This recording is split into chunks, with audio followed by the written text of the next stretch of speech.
hatua tatu zipo kwa kila mmoja ambaye Mungu yupo ndani yake pia.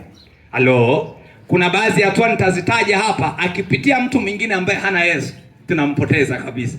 Lakini wewe mwenye Yesu ndani yako utaendelea kusimama imara. Sasa kusema tena haleluya. Na kwa wale ambao tulikuwepo toka siku ya kwanza na mtumishi wa Mungu Pastor Mushi alikuwa ametujenga mahali fulani. Siku ya pili jana tukaangalia pia kwenye namna ambavyo Mungu anaweza akatupa nafasi tena ya kuweza kuitambua nafasi ya msalaba au nafasi ya kufufuka pamoja na ile hali yake ya mateso yake mpaka hapa yuko hai. Amen. Lakini jambo la kwanza kwenye hatua ya kwanza ya ukombozi inaitwa hatua ya ukombozi. Hatua ya kukataliwa. A stage of rejection. Sasa kwenye maisha ya kila mtu, kwa kuwa amepata nafasi ya kuokoka, kuna baadhi ya vitu vitaonekanika vimemkataa, lakini kwa sababu ya hayo majira tu, lakini haimaanishi Mungu amemkataa. Halo? So vitu vinaweza visiwepo kwa mtu kwa wakati huo, lakini haimaanishi kama huyo mtu hana hivyo vitu. Sasa usije shetani au adui akapata nafasi ya kukujaribu na wewe ukasema inawezekana nina roho ya kukataliwa. Hapana, haikuwa roho ya kukataliwa.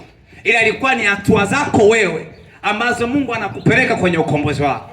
Na ndio maana kuna baadhi ya vitu vinaweza vikaonekana vigumu kwako. Hivyo vitu vigumu, lengo la Mungu linataka akupeleke zaidi karibu na yeye, sio akuweke mbali pamoja na yeye. Kwenye Isaya sura ya 53 kuanzia mstari wa pili pale mpaka wa 9, alafu tutasoma Isaya 53 mpaka ule mstari wa 11. Kuna mtu mmoja amependelewa na Mungu mahali hapa katika jina la Yesu. Amen. Isaya sura ya 53 mstari wa pili na mpaka pale mstari wa 9. Nabii Isaya alikuwa anatabiri kwa habari ya Pasaka. Na tukisema Pasaka maana yake ni kumbukumbu ya kwamba Yesu alipata kusulubiwa au alipata kuteswa, lakini pia alipokufa akafufuka akawa hai. Hasa ule uhai aliokuwa nao ndo sisi tunasherekea tunaposema ni nini? Ni Pasaka. Amen. Kwa hiyo kwa sisi ambao tayari tushampokea Kristo Yesu, Pasaka yetu ni kwa sababu ya Kristo Yesu kuwa hai. Halo? Na Pasaka yetu kwa sababu Yesu yuko hai, na tunakumbuka ya kwamba Yesu Kristo alipata kututoa kutoka utumwani. Wale tuliokuwepo jana tulijua. Na katika ule utumwa tuliokuwa nao, Yesu alihakikisha ya kwamba kwa kifo chake yeye ni sadaka ya kwetu sisi kutoka utumwani mpaka kuwa kwenye ufalme wa kimungu. Haleluya. Waliotoka utumwani waseme amen. Amen. Waseme tena amen.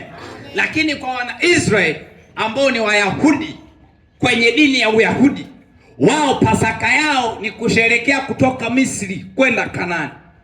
Kwa hiyo kila mwaka wao wanasherekea kwamba walitolewa wapi? Misri, na sasa wako hapa, wapo Kanaani. Wakiokoka katika kumwamini Yesu Kristo, Pasaka yao ni zaidi ya kutoka Misri kwenda Kanaani.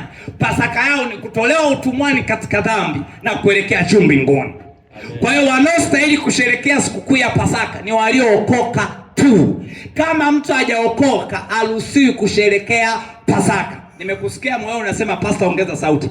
Wale ambao hawajaokoka hawaruhusiwi kusherekea Pasaka kwa sababu wao bado wako utumwani.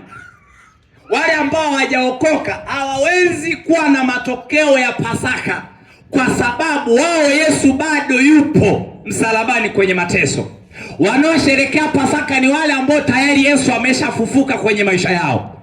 Wanaosherekea Pasaka ni wale ambao Yesu tayari yuko hai kwenye maisha yao. Moja ya utumwa tuliokuwa nao kabla ya Yesu kutuokoa ulikuwa unaitwa utumwa wa dhambi. Kwa hiyo yeyote ambaye hajaokoka bado yupo kwenye utumwa unaitwa wa dhambi. Kwa hiyo Pasaka ni sherehe kwa waliookoka. Haya, waliookoka wanaosherekea Pasaka waseme amina mahali hapa. Amen. Ili kusema amina mahali hapa. Haleluya.